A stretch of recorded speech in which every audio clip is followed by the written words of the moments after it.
Este eres tú de bebé. Tu identidad no está formada en lo absoluto. Solo eres una bolita genéticamente difusa de mecanismos de supervivencia y estados mentales preespecializados muy poco o nada conectados entre sí. Con el tiempo vas teniendo experiencias y adquiriendo aprendizajes, es decir, vas haciendo conexiones cada vez más fuertes entre todos los aspectos que te conforman. Así, estos grupos preespecializados se van conectando entre ellos y se van integrando en una sola identidad que cuenta con lados naturales de sí mismo, pero que son un conjunto que se puede llamar a sí mismo un yo, como un rompecabezas, digamos, que tiene piezas cuyo significado individual se integra al conectarse con las demás. Pero si quisieras solo visualizar el árbol, podrías mirar solo las piezas que construyen al árbol. Por ejemplo, cuando te sientes estresado, tienes poco acceso a comportamientos adaptativos y mayormente haces uso de comportamientos defensivos. Esto es normal. Por otro lado, si ocurren eventos traumáticos en tu vida, puede que tu cuerpo no cuente con los recursos necesarios para hacerle frente y lograr integrar lo ocurrido. Es decir, para hacer conexiones entre tus aprendizajes y volver este nuevo conocimiento como parte de tu yo, ya sea porque tus significados y los nuevos chocan o porque se necesitan dos funciones distintas. Por ejemplo, mi cuidador me debe proteger y es el mismo que me lastima. Son dos creencias que están chocando. O, por ejemplo, necesito ser bueno para que no me lastimen y también necesito defenderme vehementemente para minimizar el daño. Son dos necesidades que chocan. Así que ese contenido nuevo se mantiene desconectado total o parcialmente de los demás. Con el tiempo, nuevos aprendizajes se van conectando con la o las partes que sean más aptas, digamos, para recibirlos, y esas partes van creciendo por separado hasta hacerse cada vez más complejas e integrarse individualmente. La elaboración de sus características aumenta y se hacen autónomas. Si este proceso ocurre antes de lograr integrar un solo yo, este proceso natural de integrarse en una sola identidad ocurre con cada una de algunas de estas partes y así cada una cuenta con sus propias características y objetivos. Existen distintos tipos de partes que no necesariamente son identidades, con un sentido del yo, con autonomía, o con características complejas y abundantes o con objetivos complejos. Cuando los eventos traumáticos significativos ocurren después de la integración de un yo, las partes que se desarrollan son más simples, digamos, que los alters o identidades.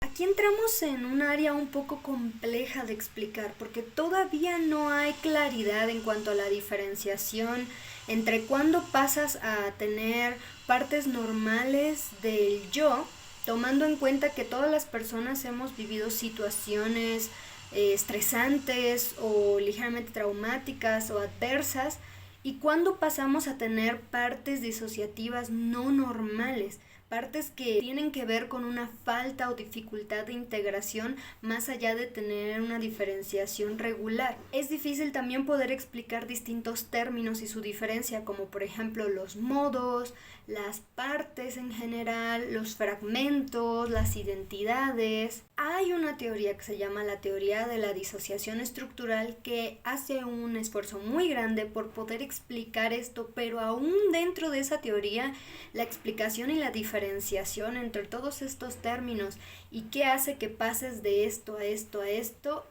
no es muy claro. Se entiende que, por ejemplo, el TPT, que es el trastorno de estrés postraumático, está en una categoría menos compleja que el trastorno de estrés postraumático complejo, y esto es menos complejo que, por ejemplo, el TID parcial u otros trastornos disociativos especificados, y esto es menos complejo que el TID, que es el trastorno de identidad disociativo, y esto es menos complejo que el TID polifragmentado.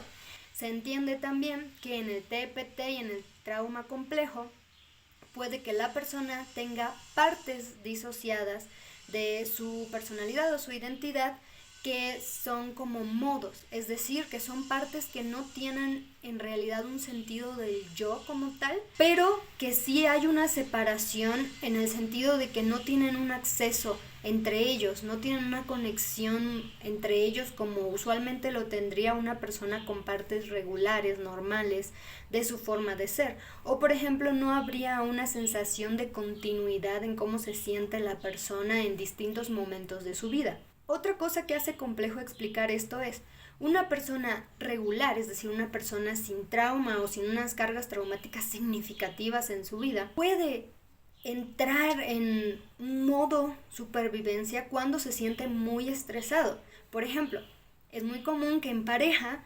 cuando entran en estas discusiones muy acaloradas por temas muy importantes, entres en este estado de ya todo está mal y tú no eres para mí y yo no sirvo y todo esto. No tienes acceso a creencias y pensamientos más objetivos.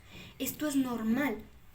Pero entonces entra la pregunta de cuál es la diferencia cuando un superviviente se encuentra en estado de supervivencia.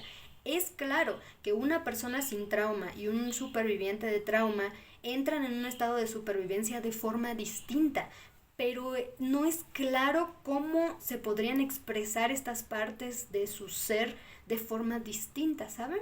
Tal vez la diferencia tendría que ver con la eficiencia que cada uno de ellos tiene para regresar a su estado objetivo, a su estado racional, para disminuir esa alteración emocional que están sintiendo en el momento. También puede ser que el control que sientan que tienen sobre su comportamiento sea distinto. Algo que sí es bastante claro y que marca una diferencia bastante grande entre las partes de mí mismo regulares y las partes que tienen cargas traumáticas, tiene que ver con habilidades y creencias y muchas otras cosas, pero esos dos para nosotros personalmente son las que más marcan la diferencia.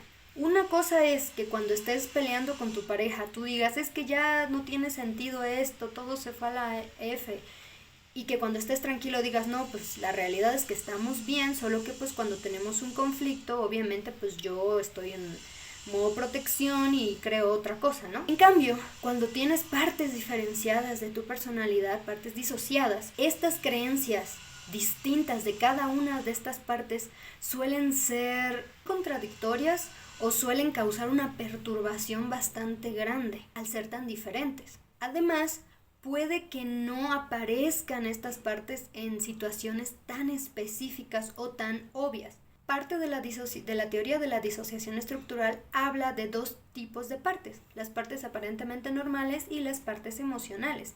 Las partes aparentemente normales suelen salir en situaciones en las que se está llevando a cabo actividades que tienen que ver con la vida cotidiana y la vida diaria de la persona. Y las partes emocionales suelen aparecer en situaciones que tienen que tener que ver con mecanismos de defensa, como lo es la protección, que sería la lucha, el alejarse de la situación, que sería la huida, el acoplarse a la situación o a la persona que nos está lastimando, que sería como el fun o el amistar, y entre muchas otras. Pero puede ser que no se identifique por qué estamos poniéndonos en modo defensa. Ahí podría haber otra diferencia. Tal vez en una persona regular, sin trauma, es claro por qué me pongo en modo defensa, porque está habiendo una situación de conflicto. Y en una persona que tiene cargas traumáticas, puede haber muchos momentos donde no es claro por qué me estoy poniendo así, porque me estoy detonando y la razón por la que me detono todavía es algo que no se ha procesado, entonces esa información está implícita. Yo no tengo un acceso consciente a decir, me detonó este estímulo específico, tiene esto que ver con esto que me pasó y por eso es que esta parte de mí que se está defendiendo sale. Tal vez ahí puede haber otra diferencia en cuanto a la claridad de por qué estoy entrando en este modo defensa. Lo importante, amigos, es primero identificar ustedes si cuentan con cargas traumáticas o han vivido situaciones adversas en su vida. No es tan importante, al menos al principio, identificar qué me pasó exactamente o los detalles de lo que pasó, sino lo importante es identificar cuáles son sus detonantes, qué los detona, cuáles son sus dificultades actuales en la vida que consideran les están superando, que consideran están obstaculizando muchísimo en sus objetivos de la vida diaria. También identificar estas partes, llámenles modos, llámenles partes, llámenles alters, llámenles fragmentos, llámenles como ustedes quieran. O sea, no importa tanto el nombre que le quieras poner, sino identificar qué característica tiene cada una, en qué momento suelen salir, cómo son de diferentes, para entonces intentar, primero al comprenderlos, intentar como evitar que salgan en ciertas situaciones o minimizar su ansiedad, porque puede que cada una de estas partes requiera como estrategias de regulación emocional distintas por ser distintos. Aparte también que entre ellas puedan coordinarse por ejemplo en el sentido de apoyarse mutuamente. Otra razón por la que es útil entender y conocer nuestras partes y cómo nos detonamos nuestros síntomas, dificultades traumáticas, es que seamos más compasivos con nosotros. No se trata de justificar nuestras acciones, pero se trata más bien de entender que tal vez me comporto así en ciertas situaciones porque eso tiene que ver con cargas traumáticas, que no es totalmente mi culpa, sino que mi cerebro está entrando en un modo supervivencia tan fuerte que no tengo forma de acceder a partes más compasivas o más empáticas o que usan estrategias más útiles, menos dañinas hacia otras personas, sobre todo hacia otras personas, que esto suele ser un problema muy grande. Solemos activarnos mucho cuando el peligro es interpersonal. Nosotros lo que recomendamos, por supuesto, es, aparte de que se informen del tema en general, de que busquen ayuda o personas con quien platicarlo, en general en su vida, u otros supervivientes u otras personas que pasen cosas similares. Aparte de ustedes conocer sus características, sus dificultades, todo lo que tiene que ver con autoconocimiento, recomendamos mucho enfocarse primero en la regulación emocional, buscar herramientas, ya sea en internet o ir a terapia o consultar con expertos en eso para ayudarse a disminuir ese estrés y esa incomodidad, o para aprender a tolerar la incomodidad. Tal vez al principio sea posible entender ciertas cosas de estas partes, pero ciertas características pueden estar escondidas debido a que no estamos listos para enfrentarlas.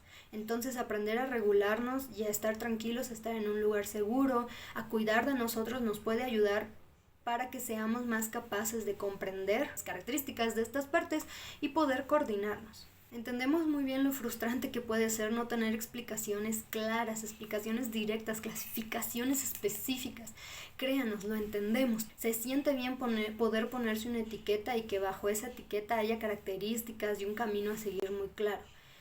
Es un poco triste que en nuestro mundo la violencia esté tan normalizada que el ser consciente que es un problema que las personas estemos traumatizadas es algo que incluso hoy en día todavía no es tan común. Por eso es que hay tan pocas investigaciones al respecto. ¿Cómo vas a investigar acerca de un problema y tratar de caracterizarlo si no conoces el problema, si no sabes que eso es un problema, incluso si tú no crees que eso es un problema? La buena noticia es que para abordar sintomatología o dificultades de la vida diaria no siempre es necesario ponerle una etiqueta específica, ya que hay muchas formas, eso sí, conocidas, en las que se pueden abordar estos síntomas o dificultades sin necesariamente tener que ponerle una etiqueta.